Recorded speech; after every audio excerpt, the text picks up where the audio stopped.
여섯째 인의 비밀, 누구를 보호하시는가? 여섯째 인의 비밀, 누구를 보호하시는가? 라는 제목으로 하나님 말씀 증거하도록 하겠습니다. 6장 12절부터 14절 우리 함께 읽었지만 이 말씀에 보면 그 동사가 굉장히 좀 뭐라 그럴까요? 무섭다, 과격하다, 그렇게 읽혀집니다. 여기 보면 뭐 떨어지다, 그 다음에 옮겨지다 이런 동사가 계속 반복해서 나오고 있거든요. 한마디로 얘기하면 마지막 날들에 대한 묘사다 이렇게 볼 수 있습니다. 12절에 보니까 여섯째 인을 떼실 때에 큰 지진이 나며, 우리는 뭐 정말 그 한국에 살기 때문에 지진에 대한 이게 별로 경험도 없고 그렇지 않습니까? 근데 이제 제 동기 일본 선교사 이제 사역하시는 선교사님에게 들어보면 저에게 물어보더라고요. 김 목사가 상상하는 거 곱하기 100 하면 돼. 예. 그래서 뭐 상상이 안 된다는 얘기겠죠. 그러니까 이 지진 자체가 굉장히 얼마나 이 그라운드가 흔들리는 거 아니에요. 바탕이 흔들려 버리는 거니까. 근데 여기 12절에 보니까 큰 지진으로 시작을 해서 해, 달, 별들의 변고가 생긴다. 지금 그 말씀이 나오고 있지 않습니까? 조금 더 자세하게 설명하고 있네요. 하늘은 두루마리가 말리는 것 같이 떠나가고 각 산과 섬이 제자리에서 옮겨진다. 그러니까 이거 말 그대로 우주적인 대격변, 이런 일들이 벌어지게 된다라는 것입니다. 요한계시록 첫 시간에 말씀드렸지만 문제는 이러한 일들이 실제로 일어난다는 것인가 아니면 상징적인 그림인가, 이거를 좀 구별하는 필요가 있다고 생각합니다. 그러니까 우리가 묵시를 쓰는 이유가 그런 데 있다 그랬죠. 그러니까 묵시적인 표현으로 보는 것이 합당하다 이렇게 생각이 되면 됩니다. 그러니까 무슨 얘기입니까? 심판, 종말, 그리고 궁극적인 구원을 드러내고자 하는 그런 하나의 과정으로서의 말씀, 이런 걸 우리가 볼 수가 있습니다. 지금 우리는 사실 뭐 사는데 큰 지장 없죠. 근데 지금 전쟁하는 나라 있잖아요. 그러니까 그 나라 사람들에게는 뭐 이 정도의 그러한 충격과 여파가 있지 않겠습니까? 그러니까 우리도 항상 우리 그런 마음 가는 게 참 중요한 것 같아요. 그래서 종말이라고 그럴 때 예수님의 십자가 승리부터 예수님이 마지막 이 땅 가운데 재림하실 때까지 그 기간 전체, 그러니까 사도 요한이 2000년 전에 이걸 쓰면서 그때 성도들도 사실 굉장히 힘들었잖아요. 예수 믿는다는 이유 때문에 박해받고 쫓겨나고 재산벌수당하고 심지어 죽는 자리에까지, 뭐 죽어도 뭐 곱게 죽이지 않잖아요. 그런 거 보면 참 우리는 너무너무 감사한 상황이죠. 여러분이 뭐 힘들어요, 어려워요, 아파요, 명함 내밀 수 있을까? 이런 생각 좀 어제 좀 해보게 되더라고요. 어쨌든 여기 보니까 이제 이런 것들을 통해서 우리에게 주는 어떤 그림 언어를 우리에게 허락하시냐면, 뭐 하늘의 별, 달, 그다음에 뭐 산이나 섬 이런 것들은 옮겨지는 것들이 아니잖아요. 떨어지는 것들이 아니고. 그러니까 이 땅의 것들 중에 우리가 확고하다고 생각하는 것들, 영존하다고 생각하는 것들, 그런 거 일체 없다는 거예요. 특별히 뭐 여기 보면은 하늘의 별들이 그 큰 바람이죠. 대풍에 흔들려 떨어지는 것 같이 땅에 떨어진다. 뭐 이런 말씀이 있는데, 뭐 그 광경을 보고, 바위 틈에 숨는다고 뭐 안전하겠습니까? 그 다음에 뭐 여기 보니까 11절에 보니까 산들과 바위에게 말하되 우리 위에 떨어져 보좌에 앉으신 이의 얼굴에서와 그 어린 양의 진노에서 우리를 가리라. 그러니까 이 사람들이 무엇을 지금 무서워하고 있는지, 무엇을 두려워하고 있는지 알 수 있죠. 그렇다면 궁극적으로 영원히 남는 것이 무엇인가? 요한계시록에서 계속 반복하는 거예요. 그게 이제 요한계시록 21장 1절부터 3절에 정확히 나오는데, 영원히 남는 게 뭐냐면 하나님의 백성과 하나님의 장막, 이것만 영원히 남는다는 것입니다. 나머지 것들은 우리가 저게 무너질까? 정말 저게 가장 강력한 거 아닐까? 라는 것들은 그 별거 아니라는 거예요. 다 뭐 무너지고 떨어지고 말려서 사라져버리고 이렇게 된다는 것입니다. 그래서 뭐 요한계시록의 제일 마지막에 나오는 이슈잖아요. 새하늘과 새 땅. 그런 의미에서 여섯째 인을 떼심으로 보여지는 재난과 재앙은 하나님의 원래 목적이나 계획이 아닌 것을 알 수가 있습니다. 예레미야서 29장 11절 말씀, 여러분 뭐 잘 아시는 말씀이죠. 너희를 향한 나의 생각은, 하나님께서 말씀하시네요. 그러니까 여러분들을 향한 하나님의 생각이 있다는 거예요. 그게 무슨 뭐 여러분을 막 공포에 몰아넣고 겁주고 이런 게 아니라는 거예요. 너희를 향한 나의 생각은 뭐냐? 평안이요 곧 재앙이 아니니라. 너희에게 미래와 희망을 주는 것이니라. 우리 다 같이 아멘. 아멘이죠. 그러니까 이 말씀 붙들어야 된다는 것입니다. 하나님 말씀은 하나님이 쓰셨잖아요. 성령의 감동을 통해서. 물론 사람의 손을 통해서 쓰신 것이지만 하나님께서 쓰신 거 아닙니까? 그러므로 성경 전체는요 절대로 충돌하지 않습니다. 그러니까 너희를 향한 나의 생각은 뭐냐? 평안이고 재앙이 아니라는 거예요. 너희에게 미래와 희망을 주는 것이다. 그러므로 예수 믿는 사람들은 갈수록 좋아야 돼요. 우리가 지난번에 특세하면서 특세 주제가 그거였잖아요. 성도는 갈수록 어때야 됩니까? 좋아야 돼요. 갈수록 좋은 거예요. 겉사람은 후패하죠. 겉사람은 후패하고 그러나 여러분의 속사람 주님 다시 배울 날이 날로 다가오는데 좋아요 안 좋아요? 좋아요. 기쁘잖아요. 차도 불렀잖아요. 내 기쁨 한량 없도다. 내 기쁨 한량 없도다. 숫자를 셀 수 없을 만큼의 그러한 기쁨이 내 안에 있다. 그러니까 그런 은혜죠. 그런 은혜. 그러면 이런 것들을 우리에게 왜 기록해 놓으셨느냐? 이 모든 것의 목적이 뭐냐? 우리를 일깨워 주시는 거예요. 그러니까 하나님께 집중하도록 만드는 거예요. 이런 거 말씀 읽을 때마다 맞아. 그날이 다가오고 있지. 정신 차려야지.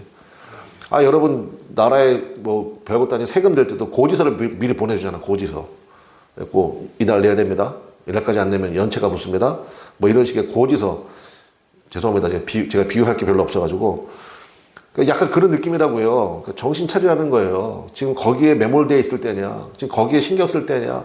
지금 하나님의 나라가 이렇게 다가오고 있는데 하나님께서 이런 것들을 준비하고 계시는데 그런 말씀이죠. 이런 말씀을 읽을 때마다 우리가 일깨어지는 것. 이것이 참 중요하다는 것입니다. 그래서 17절 보면 앞부분 한번 읽어봅시다. 시작. 그들의 진노의 큰 날이 이르렀으니 이렇게 되어 있습니다. 자, 여기서 중요한 거는 진노의 큰 날이 아니고 그들이에요. 그들. 그들의 큰 날. 그들이 누굽니까? 15절에 쭉 나오잖아요. 땅의 임금들, 왕족들, 장군들, 부자들, 강한 자들 뭐 이렇게 쭉 나오는데 여러 부류의 사람들이 언급되는데 이들의 공통점이 뭐냐면 예수님 없음이에요. 한마디로 얘기하면 땅의 사람들이죠. 예수님 영접할 기회가 분명히 있었을 것입니다. 그런데 여러 가지 이유를 들어서 예수님을 영접하기를 거부한 사람들, 그들을 얘기하는 거예요. 그들의 진노의 큰 날이 이르렀으니 누가 능히 서리요. 마지막은 절규입니다. 여섯째 인을 뗄 때에 그러니까 지금 계속해서 지금 우리 점감법이라고 이제 국어에서 얘기하잖아요. 점점 이제 강화되어지는 듯한 그런 심판의 분위기가 계속 보이지 않습니까? 그러니까 이런 말씀을 읽으면서 우리 예수 믿는 사람도 뭐 큰일 났다, 뭐 이러면 안 된다고요. 아니, 공부 준비를 잘한 사람한테는 시험 보는 날만큼 기쁜 날이 어디 있어요. 그저 내가 입증이 되는 날인데, 내가 그동안 얼마나 성실하게 노력했는지. 그것이 입증되는 날이고 상급받는 날이잖아요. 근데 시험 본다고 분명히 날짜를 줬음에도 불구하고 준비하지 않고 그냥 맨날 땡할때나 놀고 그런 사람들에게서는 진짜 그거 뭐 공포의 날이죠. 큰일 났다, 이거 뭐 어떻게 해야 되나.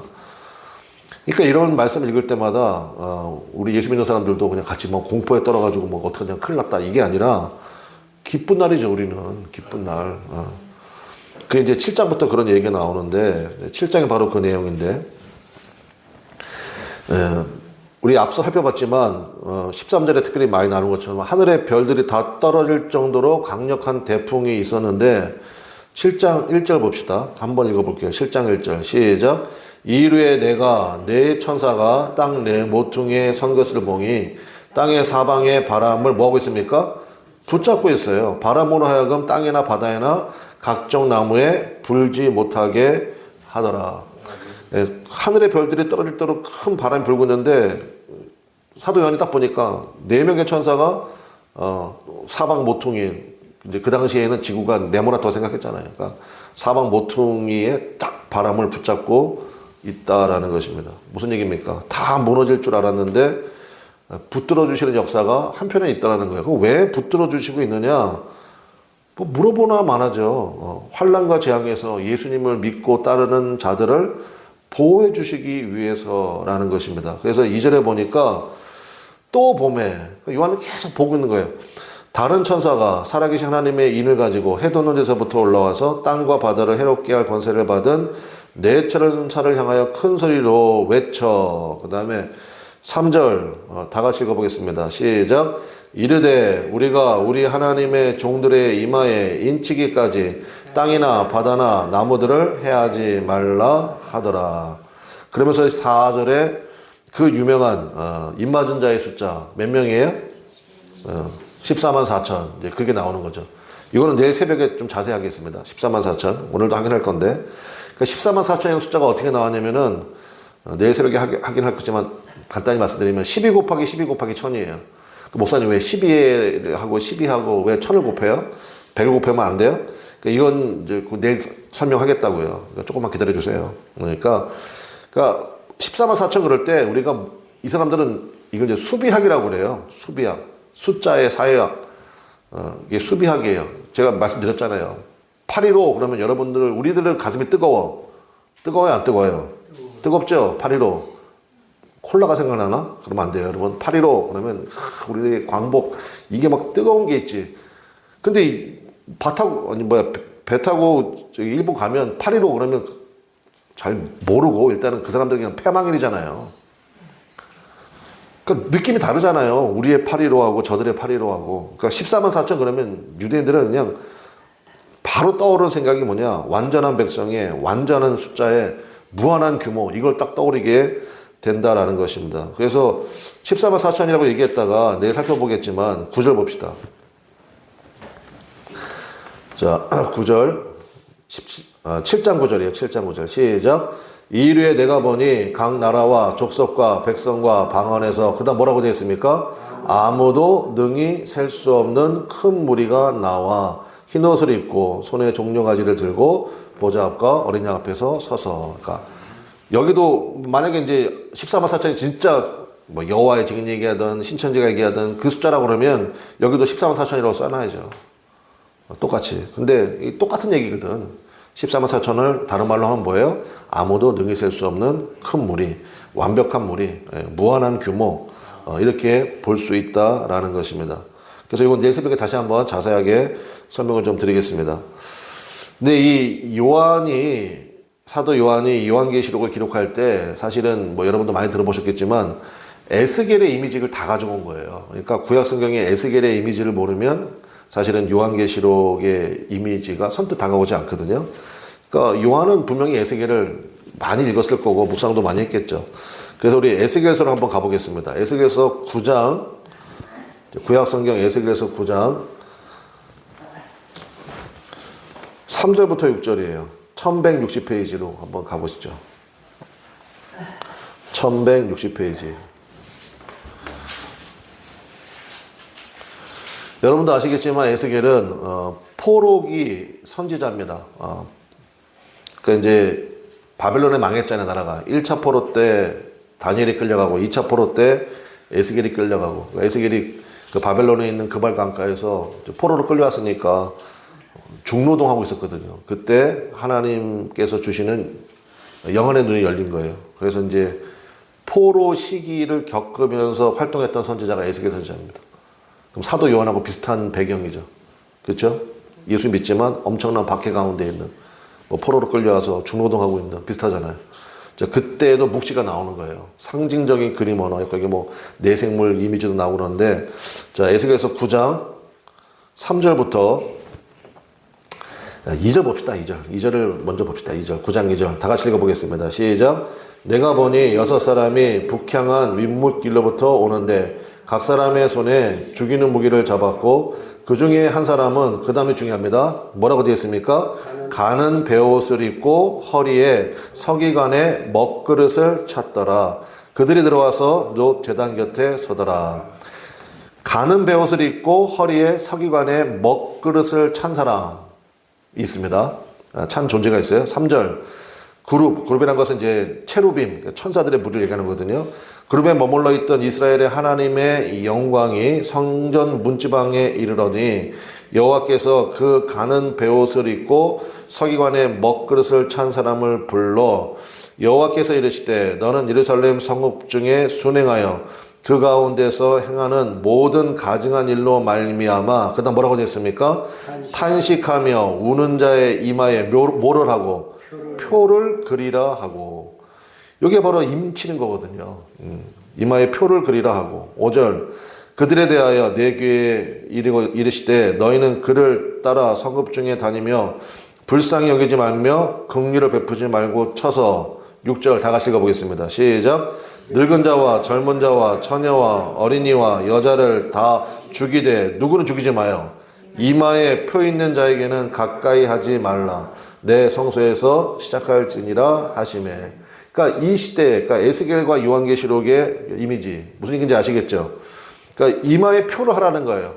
이 표가 뭐냐면 이제 히브리어 원문에 보면 이게 그 히브리어가 그 알파벳 얘기하자면 22글자로 되어 있거든요.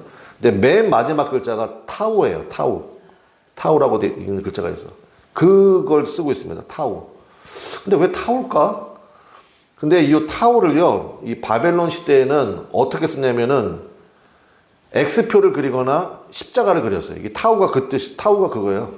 그러니까 타우를 써보세요. 그러면 그 당시 사람들은 X표를 쓰거나 십자가를 그렸다고요. 그러니까 가는 베옷을 입고 서기관의 먹그릇을 찬 사람이 가가지고 정말 탄식하며 오는 자의 이마에 십자가를 그리거나 X표를 그리거나 이렇게 했다고. 무슨 얘기인지 아시겠죠? 그러면서 이마에 표 있는 자는 절대로 건드리지 마라. 그러니까 어느 시대고 하나님께서 보호해 주시는 그러한 은혜가 있다라는 것입니다. 그래서 요 이미지가 요한계시록 7장 그 다음에 14장에 나오는 14만 4천 그 인친다라는 것의 이미지와 같고, 그 다음에 뭐 하나만 더 말씀드리면 이게 히브리어로 진리가 에메트거든요. 에메트. 그 트에서 그것도 타우로 끝나요. 그래서 히브리어의 마지막 글자이기도 하고, 그걸 표시로 하면 X표나 십자가 표시가 되기도 하고, 그 다음에 진리라는 단어의 맨 마지막 글자가 타우이기도 하고, 그러니까 하나님의 인치심과 진리의 완성, 뭐 이렇게까지도 설명하는 신학자가 있는데, 뭐 저도 뭐 일리가 있다고 생각합니다. 말씀의 결론. 다시 요한계시록으로 돌아오세요. 말씀의 결론. 천지가 무너지는 재앙이 있다 할지라도 누구를 보호해 주십니까? 예수님을 따르는 사람들을 보호해 주신다는 거예요. 그래서 여러분의 성경에 이제 표시를 하셔야 돼. 어디다 표시하시냐면은, 자, 누구한테 표시하시느냐? 제가 이제 스킵하면서 살짝 읽었는데, 여러분 마음에 이제 뜨거운 분도 있겠지만, 7장 3절에, 이르되 우리가, 그 다음 뭐라고 되어 있습니까? 우리 하나님의 종들의 이마에 인치기까지. 그러니까 첫 번째, 누구의 이마에 인을 쳐줘요? 하나님의 종들입니다. 하나님의 종들. 14만 4천 이야기가 14장에 또 나오거든요. 우리 14장으로 갑시다. 요한계시록 14장. 요한계시록 14장 4절. 14장 4절이요.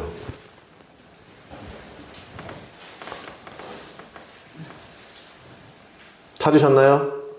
제가 3절부터 읽을게요. 그들이 보좌 앞과 네 생물과 장도를 앞에서 새 노래를 부르니 땅에서 속량함을 받은 몇 명입니까? 14만 4천 밖에는 능히 이 노래를 배울 자가 없더라. 4절 다 같이 시작.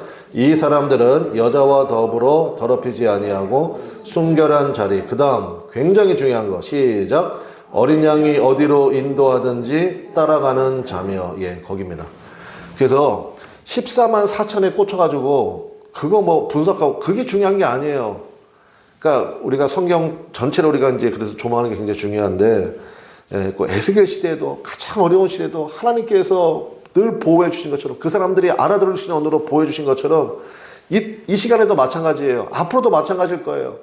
누구를 보호해 주시느냐? 어떤 사람이에요? 하나님의 종들. 그 다음에 어떤 사람이에요? 어린 양이 어디로 인도하든지 따르는 자들. 그러니까 우리는 이 기도 해야 돼. 이 기도. 하나님 뭐 표가 몇 장 안 남았다는데 하나님 그거 빨리 어떻게 사야 돼? 여러분 그 14만 4천 그거는요 옛날 원조를 따진다 그러면 사실 여호와의 증인이에요. 여호와의 증인들이 원조예요. 그 사람들이. 뭐 그걸 뭐 지들끼리 알아서 하라고 그러고, 정말 중요한 메시지는 이거를 잡아야 된다. 이거 하나님 제가 오늘도 하나님의 종으로 살기를 원하고 어린 양이 어디로 인도하든지 따르는 자들이 되기를 원합니다. 그래서 우리는 주일날 서로 인사하잖아요. 내가 주님 말씀하시면 무슨 말씀하시든지 그대로 하겠습니다. 그러니까 사도 요한에게는요, 이게 어마어마하게 중요한 사건이었어요. 그럼 마태, 마가, 누가 먹으면은 뭐 혼인잔치 가가지고 물을 포도주로 바꾸고 나오지도 않잖아요. 근데 복음의 전체를 매듭짓는 사도 요한의 사명 가운데는 이제 정리하는 거잖아요. 이게 제일 중요하다. 이게 제일 중요하다. 그래서 여러분, 그래서 사도 바울의 고백이 맞는 거예요. 나는 날마다 죽노라. 오늘도 여러분의 생각, 경험, 뭐 그걸 무시하라는 얘기는 아니에요. 사람이 자기를 초월할 수는 없어요. 근데 그거 위에 여러분 예수 그리스도, 오직 예수, 그 예수님 꼭 붙들고 나가시기를 주님의 이름으로 간절히 축원합니다. 예수님이 하라면 하는 거지 뭘 거기 뭐 말이 많아요. 그래서 우리가 이 기도하자고요. 새벽에. 하나님, 7장 3절, 14장 4절 잊어버리지 마요. 7장 3절, 14장 4절. 이게 하나님께서 어떤 상황에서도 보호해 주시고 인도해 주시는, 하나님 보시기엔 너무너무 귀한 존재들이죠. 하나님, 우리 그나마을의 교회가 이런 사람들로 번성하기 원합니다. 사람 많이 모이는 게 중요한 게 아니에요. 하나님의 종들이 돼야 되고 어린 양이 어디로 인도하든지 따르는 자들 되기를 원합니다. 기도합시다. 우리 주여 한번 부르고 간절히 기도하겠습니다. 하나님, 이 은혜가 우리 심령 가운데 있기를 원하고, 하나님, 이 구원의 역사가 우리들 가운데 충만히 드러날 수 있도록 역사해 주옵소서. 오늘도 그래서 우리가 말씀이 중요하잖아요. 하나님의 종 되기 원하고 어린 양 되신 예수님이 우리를 어디로 인도하든지 하나님 기쁨으로 순종함으로 따를 수 있는 믿음의 결단이 우리 가운데 있도록 역사해 달라고, 우리 안에 계시는 보혜사 성령님, 우리로 하여금 생각나게 하시고 깨닫게 하옵소서. 순종할 수 있는 능력도 부어 주옵소서. 우리 함께 기도하기 원합니다. 다 같이 주여 한번 부르고 간절히 기도하겠습니다. 주여, 하나님 아버지 역사하셔서 인도하셔서 하나님 아버지 그 은혜가 우리 심령 가운데 가득하기를 원합니다. 아버지,